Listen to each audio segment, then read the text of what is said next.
स्वस्थ कलीसिया, एक होता है कमजोर, बिना शक्ति का, पतला दुबला। एक होता है स्वस्थ, अच्छा स्वास्थ्य वाला, मजबूत। आत्मिक रूप से कलीसिया कमजोर हो सकती है, दुबली हो सकती है, और आत्मिक रूप से मजबूत भी हो सकती है। अच्छी स्वस्थ कलीसिया हो सकती है। तो स्वस्थ बनने के लिए, एक कलीसिया को मजबूत बनने के लिए, एक अच्छा स्वास्थ्य वाली कलीसिया बनने के लिए सबसे पहले क्या जरूरत है?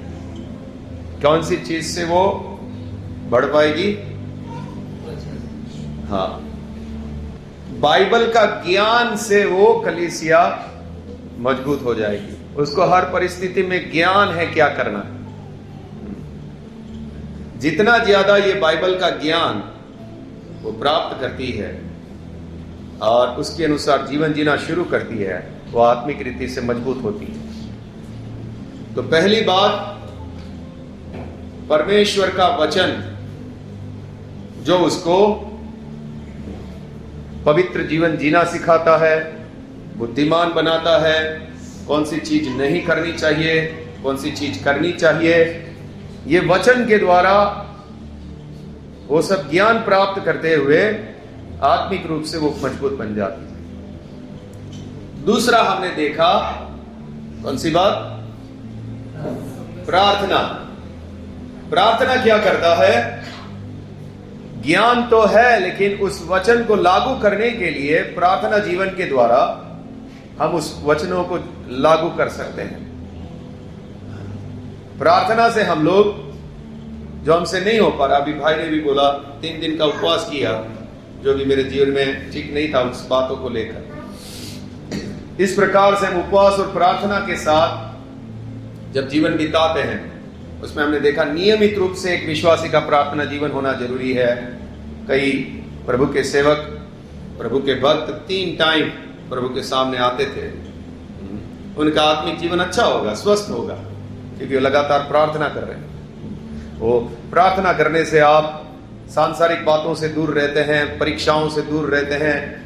आपका आत्मिक स्वास्थ्य ही बहुत अच्छा रहता है आपकी प्रार्थना जीवन के द्वारा।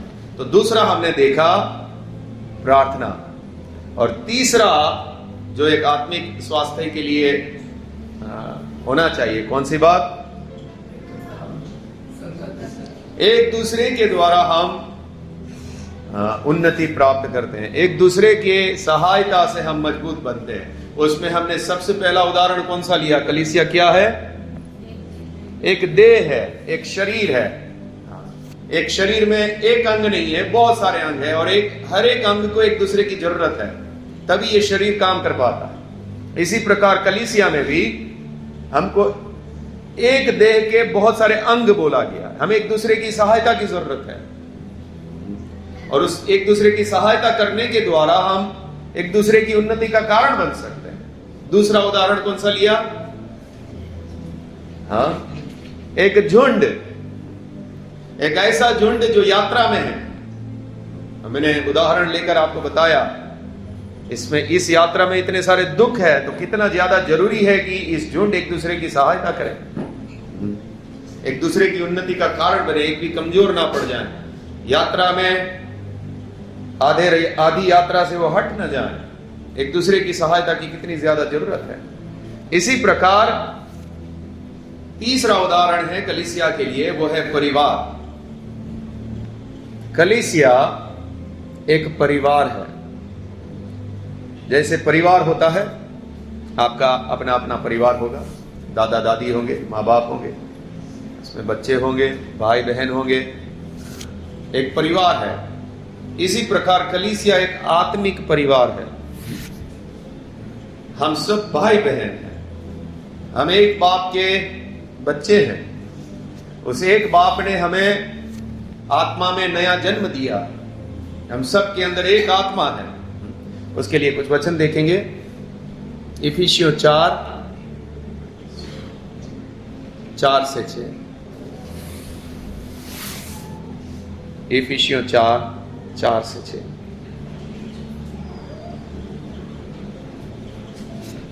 एक ही देह है और हाँ। एक ही आत्मा है। एक देह, एक पवित्र आत्मा सबके अंदर है। हम सब एक देह के अंग है। हाँ, जैसे तुम्हें जो बुलाए गए थे अपने बुलाए जाने से एक ही आशा है। हम सब की एक ही आशा है। वो आशा क्या है? एक बाबू की आशा है और हम सबको भी एक आशा है। हमारी आशा क्या है? हम सब की एक ही आशा है। वो आशा क्या है? आशा मतलब समझते हैं? आशा का मतलब क्या होता है? हमें कुछ मिलने की आस है। हम सबको एक ही आस है। वो क्या चीज है? स्वर्ग राज्य में हम प्रवेश करेंगे। हम सब की एक ही आस है। हम सब एक देह है, उसके बाद एक ही पवित्र आत्मा हम सब के अंदर है। हम सब की एक ही आस है। किसी को यहां बंगला बनाने की आस है तो आप इस परिवार के नहीं है। करोड़ों रुपया कमाने की आस है तो इस परिवार के नहीं है। एक ही आस है कि हमको लेने के लिए आएगा, हमें अनंत जीवन मिलेगा। वो एक ही आस है हमारी, हम सब की। फिर आगे, एक ही प्रभु है। हम सब का एक ही प्रभु है, यीशु मसीह। हाँ, एक ही विश्वास है। हम सब के अंदर एक ही विश्वास है। हाँ, एक ही बपतिस्मा। हम सब ने एक बपतिस्मा लिया है। हाँ, और सबका एक ही परमेश्वर और पिता है। हम सब का एक ही परमेश्वर, हम सब का एक ही पिता है, जो सबके ऊपर और सबके मध्य में और सब में है। ओके, एकता समझ आ रहा है आपको? एक ही पवित्र आत्मा, एक ही प्रभु, एक ही पिता, एक ही परमेश्वर, एक ही आशा, एक ही विश्वास, एक ही बपतिस्मा। पहला यूहन्ना 5 का 1।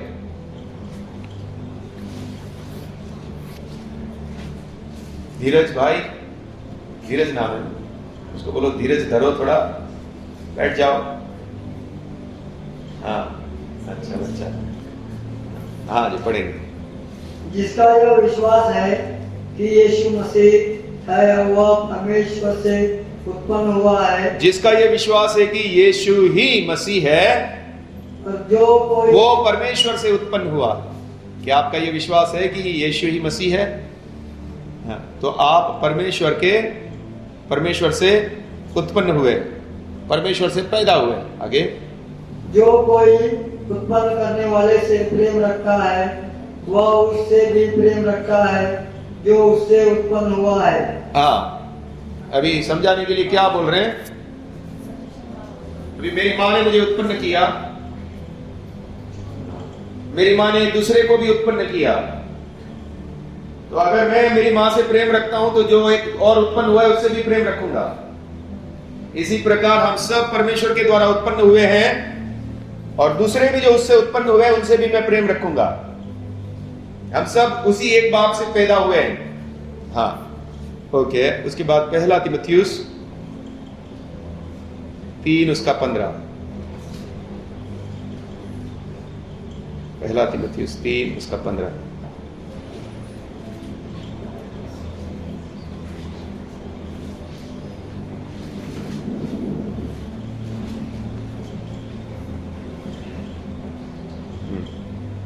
और बचपन से पवित्र शास्त्र। पहला तीमुथियुस, आप दूसरे में चले गए। पहला तीमुथियुस 3 उसका 15।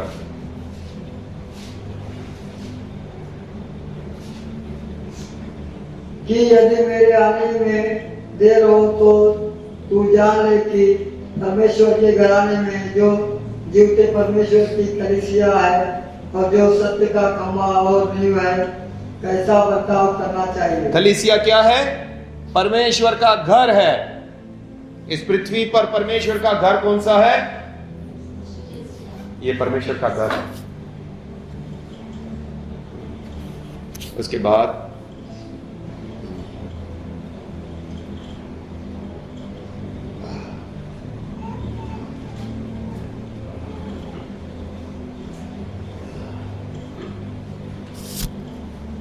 इफिसियों 2 का 19।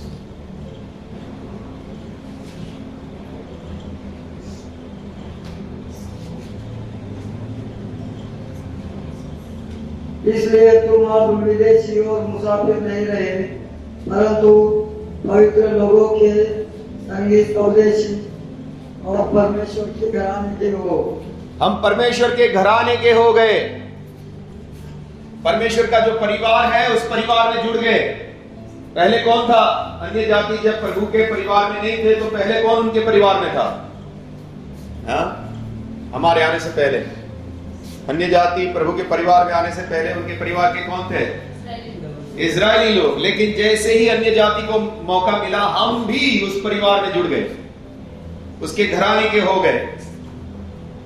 हम भी परमेश्वर के घराने के हैं। मत्ती 12:46 से आगे पढ़ेंगे। मत्ती 12:46। जब वह भीड़ से बातें कर ही रहा था तब उसकी माता और उसके भाई बाहर खड़े थे और उससे बातें करना चाहते थे। किसी ने उससे कहा, देख तेरी माता और तेरे भाई बाहर खड़े हैं और तुझसे बातें करना चाहते हैं। यीशु मसीह कहीं प्रचार कर रहे थे, बहुत ज्यादा भीड़ लगी हुई है। किसी ने बोला कि तेरे माँ और तेरे भाई बाहर तुझसे बात करना चाहते हैं। यीशु क्या बोल रहे हैं? यह सुनकर उसने कहने वालों को उत्तर दिया, कौन है मेरी माता और कौन है मेरे भाई? और अपने चेलों की और अपना हाथ बढ़ाकर कहा, देखो मेरी माता और मेरे भाई ये है। क्योंकि जो कोई मेरे स्वर्गीय पिता की इच्छा पर चले वही मेरा भाई और मेरी बहन और मेरी माता है। आपका परिवार कौन होना चाहिए? जो वचन को मानकर वचन में चलते हैं वो आपका परिवार है। यीशु मसीह बोल रहे हैं, उनकी खुद की माँ मरियम और उनके भाई भी आए हुए हैं, लेकिन वो शरीर के अनुसार नहीं। वो बोल रहा है जो वचन को मानते हैं, जो वचन में चलते हैं, वो मेरे माँ मेरे भाई है। यानी कि आपके भी असली परिवार जो वचन को मानकर वचन में चलने वाले लोग हैं, वो आपका असल परिवार है। जरूर आपका शारीरिक परिवार है, हाँ, और उसकी आपको जिम्मेदारियां निभानी है, लेकिन आपका असली परिवार कौन है? जैसे यीशु मसीह ने बोला, जो वचन को मानने वाले हैं, जो वचन में चलने वाले हैं, वो मेरा असली परिवार है।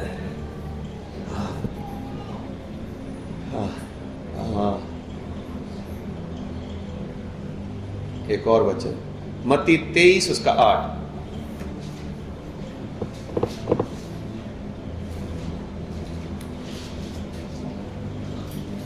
मत्ती 23:8।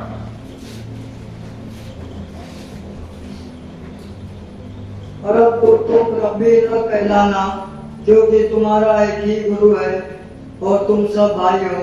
तुम सब क्या हो? भाई। आपस में हम भाई बहन हैं। हाँ हाँ, ओके। मुख्य बात, कलीसिया क्या है?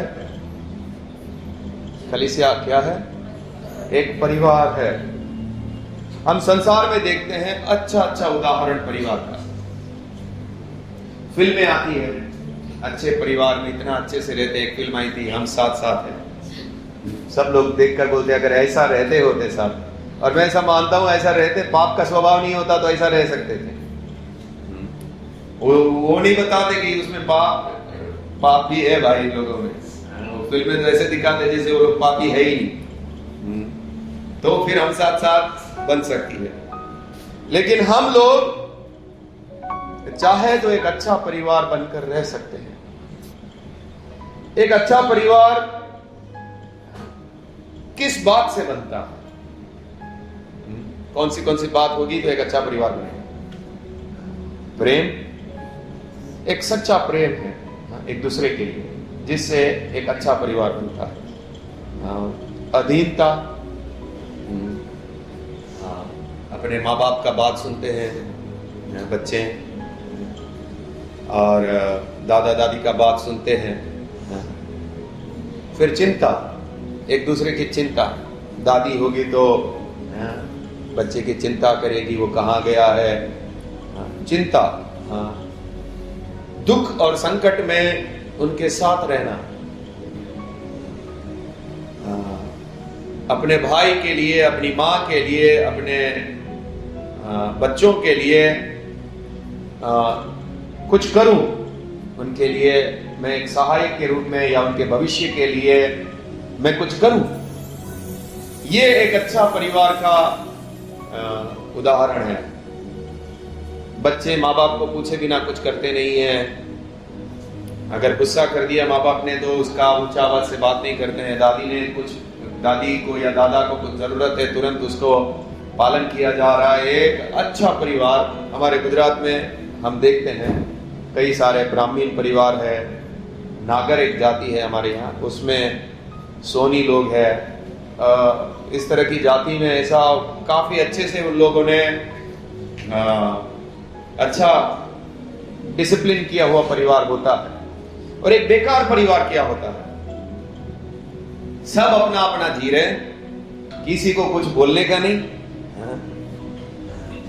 कोई किसी के अधीन नहीं है, कोई किसी को कुछ पूछता नहीं है, कोई तकलीफ में आए तो खड़ा नहीं रहता है, झगड़ा बार बार होता है, जलन एक दूसरे से बहुत ज्यादा है। माँ बाप बूढ़े हो गए, उसको डाल दिया वृद्धाश्रम में। ये एक बेकार परिवार है ना, ऐसा। तो हम जब परिवार है तो ये कैसा परिवार है आपके हिसाब से? ये कैसा परिवार है? अच्छा है, हाँ? एक दूसरे की फूल चिंता करते हैं, एक दूसरे को इतना प्यार करते हैं, एक दूसरे के अधीन है, एक दूसरे को सहन कर लेते हैं, ऐसा परिवार है ये। सोनगढ़ का कलीसिया बहुत अच्छा परिवार जैसा है। वहां के जितने भी थोड़े ही विश्वासी है, लेकिन आप देखेंगे तो ऐसा लगता है अच्छा परिवार जैसा है। ईश्वर भी बोल सकता है, एक दूसरे की बात सुनना है। पूना का भी अच्छा है, इतना अच्छा नहीं बोल सकते लेकिन अच्छा है पूना का भी। वहां पे भी थोड़े विश्वासी हैं लेकिन अच्छा, वहां पे तालमेल अच्छा है। सोनगढ़ का बहुत अच्छा है। और अपना मुंबई का एक डबल अच्छा है बोल रहे हैं, अच्छा प्लस है।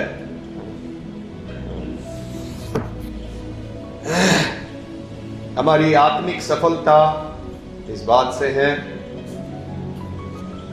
हम एक अच्छा परिवार बनकर रहे। हम सबको जो बुलाहट मिली है उस बुलाहट को पूरा करने के लिए एक दूसरे के सहायक बने। इसको सुसमाचार की बुलाहट है, किसी को वचन सिखाने की बुलाहट है, कोई उद्धार प्राप्त करने के लिए बहुत सारी परीक्षाएं हैं, किसी को गरीबी सता रही है, किसी को बहुत सारे दुख से जा रहे हैं। और आपको इन सब को क्या समझना है? हाँ, ये हमारे क्या है? ये हमारा परिवार है। आपको इस बात के लिए समर्पित होना चाहिए। कई बेटे ने अपनी मां के लिए किडनी दी है, दी होगी ना इस संसार के लोग। वो तो प्रभु का प्रेम नहीं है उनको अंदर। हाँ, कितनी मां ने अपने बच्चों के लिए किडनी दी होगी, कितने लोगों ने अपने परिवार के लिए अपना जीवन पूरा समर्पित कर दिया, अपना प्राण देने तक। ऐसे ऐसे उदाहरण है, ऐसी ऐसी फिल्में बनी है, सत्य घटना के आधार पे बनी है। प्रभु यीशु मसीह क्या बोलता है अपने को, थोड़ा देखते हैं।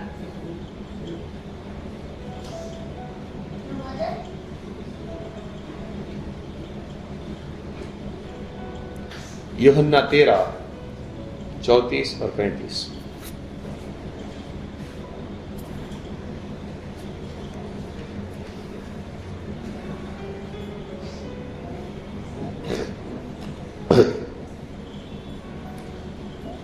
मैं तुम्हें एक नई आज्ञा देता हूँ कि एक दूसरे से प्रेम रखो। यीशु मसीह बोल रहा है, क्या बोल रहा है? मैं तुम्हें एक नई आज्ञा देता हूँ कि एक दूसरे से प्रेम रखो। क्या करो? एक दूसरे से रवि भाई क्या करो? प्रेम रखो। हाँ, आगे जैसा मैंने तुमसे प्रेम रखा वैसा ही तुम भी एक दूसरे से प्रेम रखो। प्रेम का मापदंड दे दिया, कैसा प्रेम रखना है एक दूसरे को, जैसा प्रभु ने हमसे प्रेम रखा वैसा एक दूसरे से प्रेम रखो। जैसा प्रभु ने हमसे प्रेम रखा वैसा एक दूसरे से प्रेम रखो। आगे, यदि आपस में प्रेम रखोगे तो इसी के सब जानेंगे कि तुम मेरे चेले हो। इसी बात से जाना जाएगा ये प्रभु यीशु का चेला है। वो किस बात से जाना जाएगा?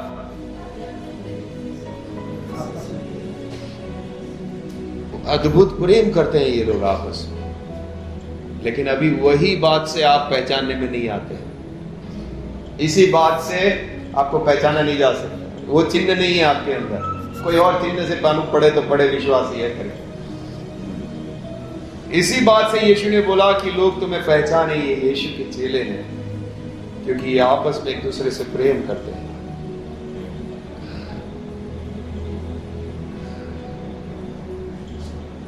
यूहन्ना 15:13।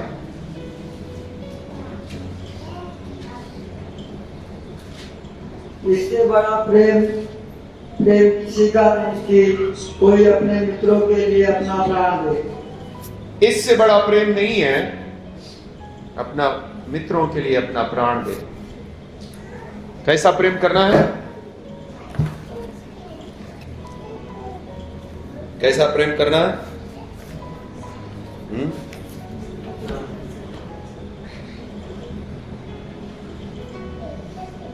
प्राण दे ऐसा प्रेम करना, जान देने के लिए तैयार रहना।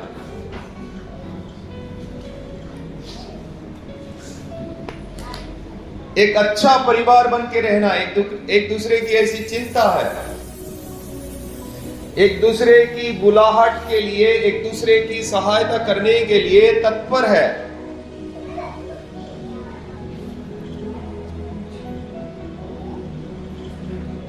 किसी को बुलाहट है किसी चीज की, तो उसको मुझे पूरा मन से तैयार रहना है कि उसके जीवन में वो बुलाहट पूरी हो जाए।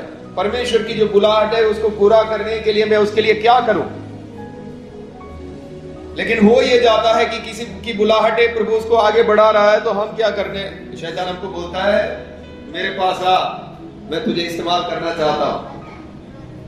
वो बहुत आगे जा रहा है, उसका टांग पकड़,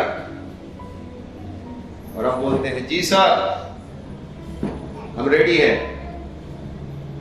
लेकिन अगर आप प्रेम करने के लिए तैयार है, आप हर्षित हो रहे हैं, कोई आगे बढ़ रहा है, प्रभु उसके जीवन में बुलाहट दी है, मैं उसके लिए प्रार्थना करूं, और मैं और क्या करूं उसके लिए जिससे उसके जीवन में प्रभु की बुलाहट पूरी हो। और मुझे कैसे रहना है?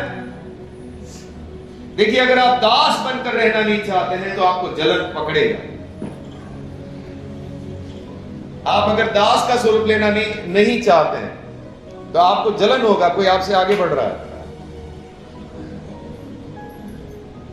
यीशु मसीह ने बोला जैसे मैंने आपके साथ किया। यीशु ने क्या किया? एकदम सामान्य इंसान बनकर पैर धो रहा, चेलों के पैर धोया। वो असल में क्या है मैं आपको बताना चाहता हूं। यहूदी लोगों में ऐसा रिवाज है कि उनके घर में नौकर होते हैं। वो लोग बहुत अमीर जाति है, उनके घर में नौकर होते हैं, और वो जो सबसे नीचे वाला नौकर है वो पैर धोता है मालिक का। जैसे ही घर में आता है मालिक, तो यहूदी लोग बहुत ज्यादा शुद्ध अशुद्ध को मानते हैं, तो तुरंत उसका जो सबसे नीचे काम करने वाला नौकर है, साफ सफाई है, झाड़ू पोछा है, संडास वगैरह साफ करने, वो आएगा और तुरंत जाकर पैर धोएगा मालिक के। तो अभी फसह की तैयारी हो रही है और उसमें पैर धोने की बात है। तो अभी वहां तो कोई नौकर है नहीं, 12 चेले हैं, यीशु मसीह है। तो अभी पैर धोने की बारी आई है, तो अभी ये चेले बोल रहे पैर कौन धोएगा एक दूसरे का, वो कर रहे हैं। क्योंकि अगर किसी को एक को बोला तो वो तो सबसे नीचा हो जाएगा, हम तो ऊंचा बनना चाहते हैं, हम में बड़ा कौन है, हम तो ये सोच रहे हैं, लेकिन ये तो पैर धोना पड़ जाएगा। तो लोग एक दूसरे को मुंह देख रहे हैं। ऐसे समय में यीशु मसीह अपना ऊपर का कपड़ा उतार कर वो जो नीचे का नीचे जो सबका दास होता है, जो सबसे छोटा काम करने वाला होता है, वो बन जाता है और वो फिर पैर धोने लगता है। और फिर यीशु मसीह क्या बोलता है, तुम्हें क्या करना है, जो काम मैंने किया है वो तुमको करना है। तो उनके दिमाग में बैठ गया वो क्या करने के लिए बोल रहा है। हम लोग तो उस हिसाब से नहीं कर रहे, हम लोग तो एक रिवाज के हिसाब से उपवास प्रार्थना होता है तो धो के बजा, जो हमको बोला है वो कर दिया जा। लेकिन असल में क्या था, वो उन लोगों को समझ आ गया यीशु क्या बोलना चाहता है। हम में से कोई भी इतना छोटा बनना नहीं चाहता था जो यीशु प्रभुओं का प्रभु वो छोटा बन रहा।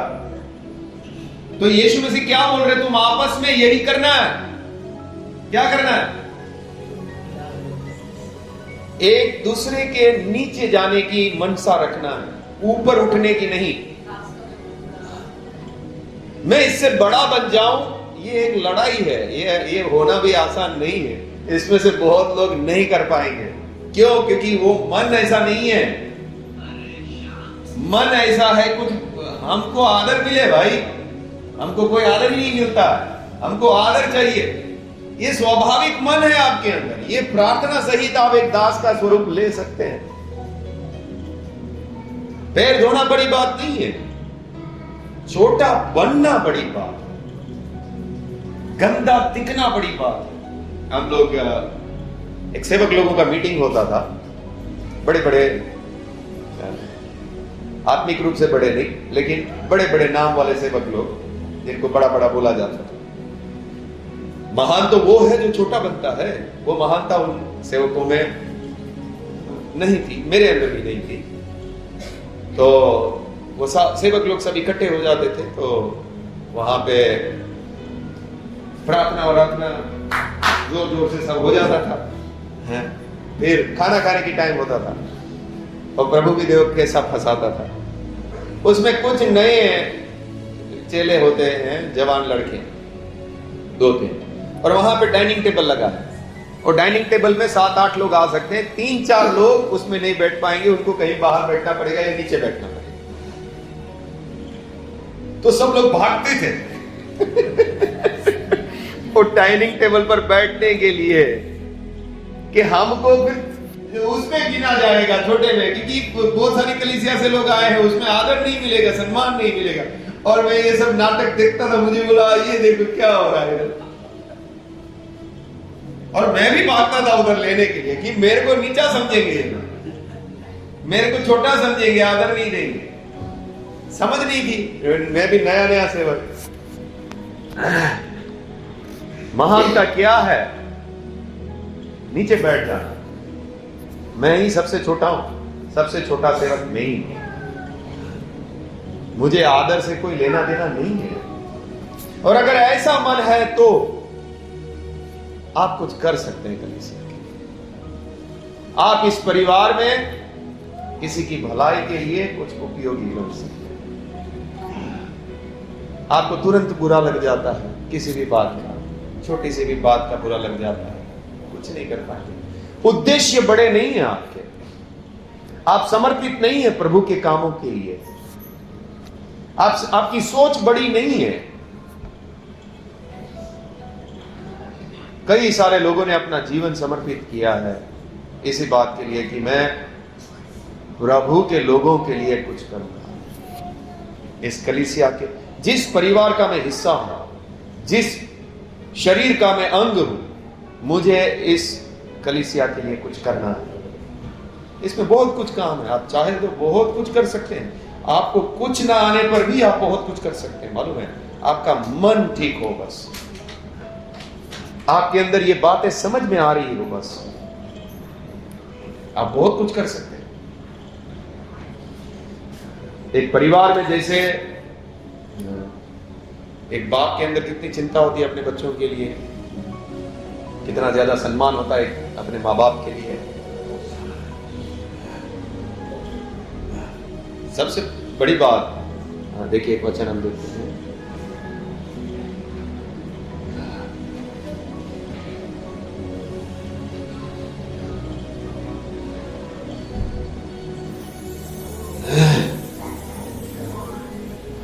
इफिसियों 5:21।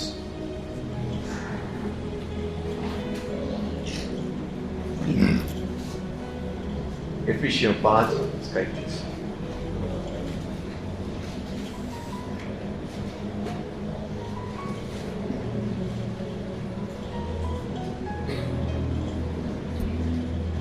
मसीह के भय से एक दूसरे के अधीन रहो। किसके अधीन रहो? ये कैसे, इसको अप्लाई कैसे करना, लागू कैसे करना?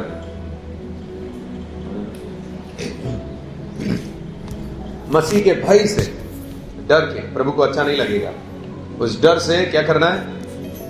एक दूसरे के अधीन, मतलब किसके अधीन रहना है? मतलब आपको सानिया के भी अधीन रहना है, रोशनी के भी अधीन रहना है। कैसे अधीन रहने का मतलब क्या? देखिए, जहां पे भी व्यवहारिक लग रहा है, अभी मेरे से कोई बड़ा है, मुझे उसके अधीन रहना है। अभी प्रियांशु है, वो मैं उसके अधीन थोड़ी ना अच्छा लगेगा। प्रियांशु अधीन रहेगा, वो बात करने में थोड़ा ठीक से बात करेगा। जो भी आत्मिक रूप से अगुवे हैं, बाकी उनके अधीन रहेंगे, उनसे बात करने में थोड़ा ध्यान रखेंगे, क्योंकि प्रभु ने उसको ऊंचा उठाया है, प्रभु ने उसके जीवन में कार्य किया है, मुझे उसके अधीन रहना है। कलीसिया के जो बुजुर्ग लोग हैं, जो ज्ञान रखते हैं, बच्चे उसके अधीन रहेंगे। आपको समझना, ये सब बातें आपको समझना होगा, किसके अधीन रहना, किसके साथ एक दोस्त की तरह बात करना है, किसके साथ अधीनता होकर बात करना है, ये आपको अच्छे से उसको समझ आना चाहिए। अभी संगीता सिस्टर सिखाती है सबको वगैरह, अभी कोई नया अगर उसको ऐसे वैसे बात करे तो वो ठीक नहीं लगेगा, उसको अधीन रहना चाहिए कि प्रभु उसके द्वारा लोगों को सिखा रहा है। कोई उसको ऊंचा आवाज से बात करेगा, वो ठीक नहीं लगेगा। या जो पुराने लोग हैं, उनको नए लोग आकर ऊंची आवाज में बात करें तो वो ठीक नहीं लगेगा, उसको उनके अधीन रहना चाहिए, अधीन रहना। हाँ, और दूसरी बात, अभी संगीता सिस्टर सिखाती है और उसमें आकर कोई ऊंची आवाज में बोलता भी है, तो संगीता सिस्टर को भी सहन करना है, उसको समझ नहीं है। प्रभु उसको समझ देगा अधीन रहने की, तो वो समझ जाएगी। परिवार ऐसे ही चलता है। अगर छोटी बात को लेकर मैं झगड़ा करने लग जाऊं, मैं इसके अधीन क्यों रहूं, मैं इसकी बात क्यों सुनूं, इसमें परिवार नहीं चलता। अधीन रहना कैसे? देखिए इफिसियों की किताब 4:3, बनना है एक परिवार, या स्वार्थी अपना अपना देख लेंगे, भाई अब तुम जाओ, एक बेकार परिवार, तुम अपना अपना देखो भाई, हम अपना, हमारा झमेला बहुत है, तुम्हारा परिवार तुम रखो, हम आएंगे, प्रार्थना करेंगे, जाएंगे। हैं राजा भाई, परिवार बनना है, पढ़िए। और मेल के बंधन में आत्मा की एकता रखने का यत्न करो। क्या करना है? मेल के बंधन में आत्मा की एकता रखने का क्या करो? यत्न, यानी कोशिश करो।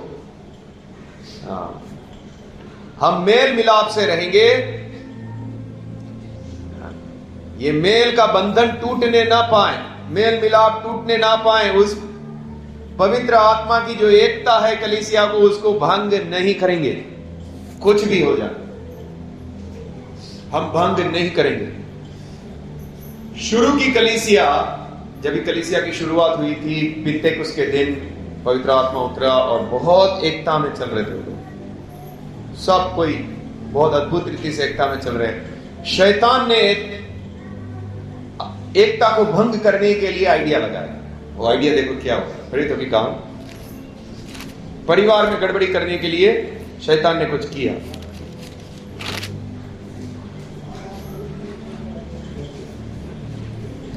हाँ,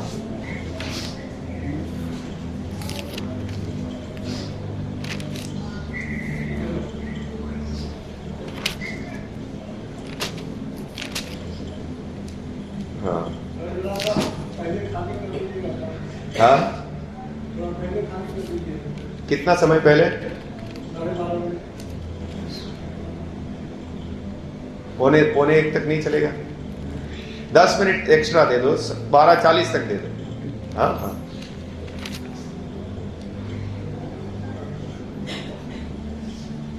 हाँ, तब तो ये हमको कुछ करने ही नहीं देंगे।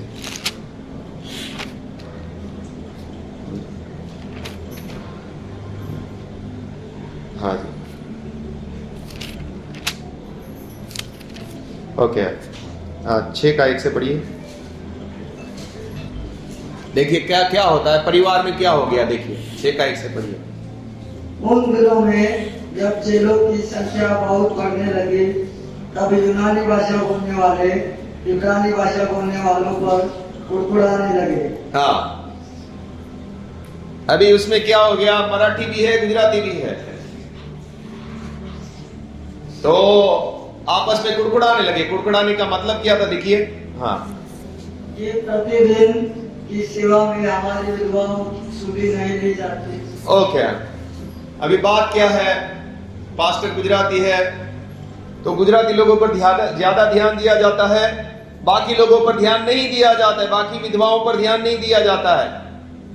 ये शैतान ने विचार डाल दिया। अभी देखो आगे क्या होता है। तब उन 12 ने चेलों की मंडली को अपने पास बुलाकर कहा, यह ठीक नहीं कि हम परमेश्वर का वचन छोड़कर खिलाने पिलाने की सेवा में रहे। आगे, इसलिए हे भाइयों, अपने में से 7 सुना पुरुषों को जो पवित्र आत्मा और बुद्धि से परिपूर्ण हो चुन लो कि हम उन्हें इस काम पर ठहरा दें। परंतु हम तो प्रार्थना में और वचन की सेवा में लगे रहेंगे। हाँ, यह बात सारी मंडली को अच्छी लगी और उन्होंने स्तिफनुस, हाँ, नामक एक पुरुष को जो विश्वास और पवित्र आत्मा से परिपूर्ण था, और फिलिपुस और प्रोखोरुस और निकानोर और तीमोन और पारमीनास और अंताकियावासी निकोलाउस को जो यहूदी मत में आ गया था चुन लिया। आगे, इन्हें प्रेरितों के सामने खड़ा किया और उन्हें प्रार्थना करके उन पर हाथ रखे। हाँ, परमेश्वर का वचन फैलता गया और यरूशलेम में चेलों की गिनती बहुत बढ़ती गई। हाँ, और याजकों को एक बड़ा समाज इस मत को मानने वाला हो गया। इन लोगों ने क्या किया मालूम है, जब कलीसिया में शैतान ने ऐसा एक बात लेकर आ गया कि हमारी विधवाओं को जो यूनानी भाषा बोलती है उन विधवाओं को ध्यान से नहीं देखा जाता। 12 चेलों ने क्या किया मालूम है, तुम लोग 7 लोग चुन लो, और कलीसिया ने 7 लोग यूनानी भाषा बोलने वालों को ही चुना। जिनको लग रहा है हमारे ऊपर ध्यान नहीं दिया जा रहा है ना, उन्हीं भाषा के लोग सेवा करेंगे, ताकि तुमको ऐसा ना लगे दूसरे जाति के हमारे को ध्यान नहीं दे रहे, तुम्हारे ही जाति के 7 लोग आए और तुम्हारी सेवा करें। झगड़ा खत्म, वापस से प्रभु का वचन फैलने लगा। हम नहीं कर सकते क्या ऐसा? आपस में एक दूसरे के सामने नहीं झुक सकते? कुछ भी है, प्रभु की कलीसिया आगे बढ़नी चाहिए, और ये अंग काम नहीं करेगा तो नहीं बढ़ेगी। हर एक अंग का जो ठीक काम है वो नहीं करेंगे तो ये कलीसिया नहीं बढ़ सकती। लेकिन जिसका जो काम है, एक दास का रूप लेकर, हाँ मैं कलीसिया के लिए समर्पित होऊंगा, बहुत सारा काम है कलीसिया के लिए, बस आपका मन हो, प्रभु आपको उपयोग करना चाहिए और आपका जीवन प्रभु के सामने एक सुगंधित धूप के समान हो जाएगा। लगातार आप चिंता करते हैं, जैसे एक परिवार में एक बेटा माँ बाप की चिंता करता है, एक माँ बाप अपने बच्चों की चिंता करता है, एक चिंता होती है एक दूसरों के लिए, एक ऐसी चिंता हो हमारे अंदर, एक दूसरे के लिए हम लगातार प्रार्थना कर रहे हैं, एक दूसरे की उन्नति का कारण बन रहे हैं। कहां पे उसको रुकावट हो रही है, कौन सी बात की जरूरत है, मैं क्या करूं। परमेश्वर आपका हृदय देख रहा है, आपका कार्य को परमेश्वर देख रहा है, और आप एक धन्य जीवन प्राप्त कर सकते हैं। परमेश्वर देखता है आप लोग कलीसिया को क्या समझते हैं, आप दूसरे भाई बहन को क्या समझते हैं, कितना ज्यादा आपके अंदर कड़वाहट भरा है, जलन भरा है, या फिर आपको आपके अंदर क्षमा करने की भावना है, छोटी छोटी बातों को साइड में करते हुए बड़े उद्देश्य के लिए काम करने की भावना है। ये परमेश्वर देखता है। तो एक परिवार बनकर, इसमें अभी पूरा नहीं कर पाया हूं, मैं अगले संडे करूंगा पूरा इसको। एक परिवार बनकर, अभी काफी दुखों से हम जाते हैं, काफी तकलीफों से हम जाते हैं, लेकिन सब कोई अपने अपने स्वार्थ में रहेगा तो वो परिवार नहीं दिखता।